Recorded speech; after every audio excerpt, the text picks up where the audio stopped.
미국 백악관이 지난 5월 전 세계 150여 개국에서 컴퓨터 30만 대를 감염시킨 사이버 공격의 배후로 북한을 지목했습니다. 미국 언론은 컴퓨터 바이러스인 워너크라이 랜섬웨어 공격을 김정은이 지시했다는 증거를 정보 당국이 확보했다고 전했습니다. 백악관은 강력한 대북 경고 메시지를 내놨습니다. We'll bring them to change their behavior. And if they don't, this president's going to act on behalf of the United States and its national security interests.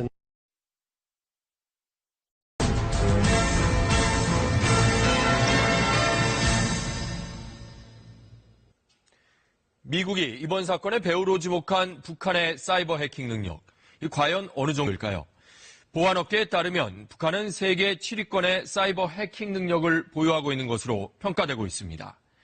북한은 평양 등 전 세계 주요 거점 지역에 약 6천 명의 사이버 해킹 인력을 두고 각종 사이버 절도로 한 해 10억 달러를 벌어들이고 있습니다.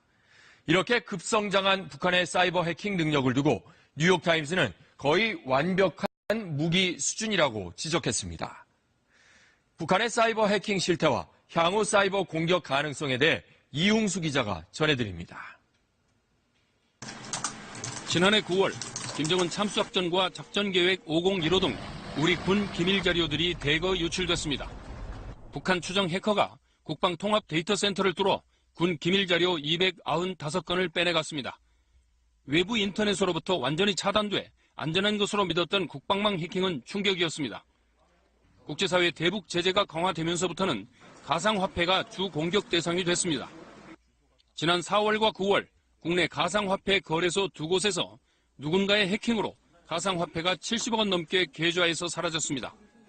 또 지난 6월엔 국내 최대 가상화폐 거래소에서 3만 6천여 명의 개인정보가 유출되기도 했습니다. 국정원은 북한 소행임을 입증할 수 있는 증거를 확보한 것으로 알려졌습니다. 하지만 북한의 사이버 공격은 여기서 그치지 않고 국가기관시설 마비와 인명피해까지 노리고 있다는 경고입니다.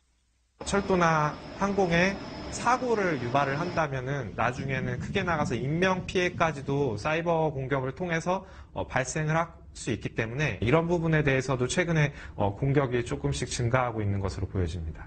전문가들은 내년 한미연합훈련 기간과 평창 동계올림픽, 지방선거 등 중요 일정을 앞두고 북한이 대규모 사이버 공격을 가해올 것으로 전망하고 있습니다.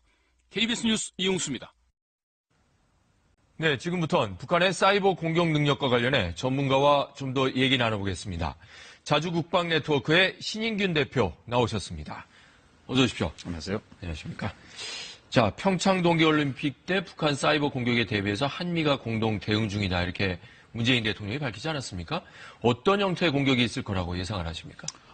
만약에 북한이 정말 마음을 먹고 평창 올림픽을 망치려고 생각을 한다면 어떤 그 사이버 공격을 통해서 우리의 교통량이라든지 뭐 발전소 이런 것들을 완전히 마비시키고 혼란에 빠뜨리는 또는 도시가스를 공격한다든지 뭐 이런 식으로 할 수가 있고 또는 그것보다 조금 더 약하지만 한국의 위상을 완전히 국제적으로 실추를 시키겠다 마음을 먹으면 이 올림픽 기간 중에 사실은 이 올림픽도 전부 컴퓨터 전산 시스템을 통해서 이 작동이 되고 통제가 되고 하는 그런 시스템 아니겠습니까? 네. 그래서 올림픽 통제하는 그 통제소를 해킹을 해서 예를 들면 기록을 조작한다든지 그런 여러 가지 어떤 그 해서 우리 한국의 위상을 떨어뜨리고 이 한반도 정세가 긴장이 이만큼 높다라고 해서 이 코리안 리스크를 상승시키는 뭐 그런 작업을 할 것으로 봅니다. 네, 상상조차 하기 싫은 시나리오인데요. 자, 북한이 그동안에 했던 것과는 달리 요즘 들어서는 좀 해킹을 통해서 자금 확보에 혈안이 돼 있다 이런 분석들이 나오고 있지 않습니까?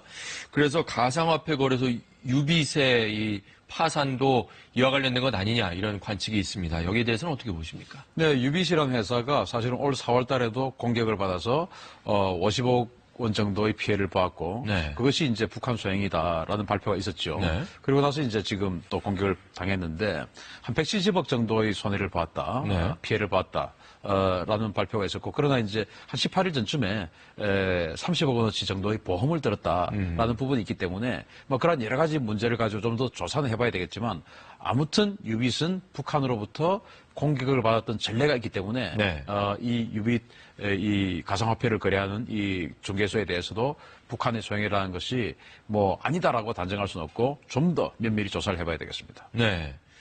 북한의 이런 사이버 공격이 핵무기보다 더 강력할 수 있다 이런 우려가 일각에서 나오고 있는데 거기에 대해서는 어떻게 보십니까? 네, 핵무기는 공격을 받으면 반드시 반격을 한다라는 것이 이제 선행 핵 보유국들의 의지 아니겠습니까? 그렇죠. 왜냐하면 핵이 확산이 안 돼야 되니까. 그러나 이 사이버 공간 같은 경우는 우리 그 KBS도 2013년도에 공격을 받아서 뭐 큰 피해를 당했지만 혼란이 왔죠. 북한은 그에 대해서 반격을 받지 않았죠. 그래서 아직은 여기가 전혀 제도가 확립된 지역이 아니기 때문에 좀 더 핵무기보다 현실성이 더 높다. 그러나 당시 우리 금융기관이나 이 방송사들이 받았던 피해들은 핵무기로 받은 인명피해는 없지만 엄청난 어떤 그 피해들을 당했는데 그것을 돈으로 환산할 수 없는 그런 피해 아니겠습니까? 그렇죠. 그렇기 때문에 앞으로도 예를 들어서 뭐 지하철을 해킹을 한다든지 지하철이 분명히 앞에 정차를 해 있는데 뒤에 있는 지하철 기관사에게는 진행을 하고 있는 것처럼 보이게 만들어서 바로 뒤에 가서 사고를 일으키게 한다든지 이런 아주 이제 인명피해까지 일으킬 수 있는 게 사이버 해킹이거든요. 따라서 이러한 부분에 대해서 우리가 좀 더 면밀히 다각적으로 검토를 하고 방어 체계를 구축해야 됩니다. 사실 말씀하셨던 그 사건의 배후에 이제 북한이 있었다라는 게 공식적인 계속된 발표 아니었습니까? 그런데도 어떻게 보면 국제사회 차원에서 핵무기처럼 이런 대응이나 제재 같은 게 없었단 말이죠. 없었죠. 네. 있었다라고 해봐야 2015년 1월 달에 그 소니 픽처스를 이제 북한이 해킹을 했고, 그때 이제 미국이 자기 나라의 회사가 당했기 때문에 북한의 정찰총국, 즉 이 사이버 공격을 주도하는 정찰총국에 사이버 전사가 6,000명 정도 있는데 그 정찰총국을 제재 대상에 올렸었습니다. 네. 그러나 딱히 제재 대상에 올렸지만 딱히 제재할 수 있는 수단은 없었죠. 그렇죠. 그게 지금까지 이어져 오고 있는 것이고 그래서 방금 앵커께서 지적하셨듯이 제재 대상은 올렸지만 거의 뭐 실효적인 어떤 제재를 받은 적은 없다. 그런 틈새 공간이다. 이렇게 할 수 있습니다.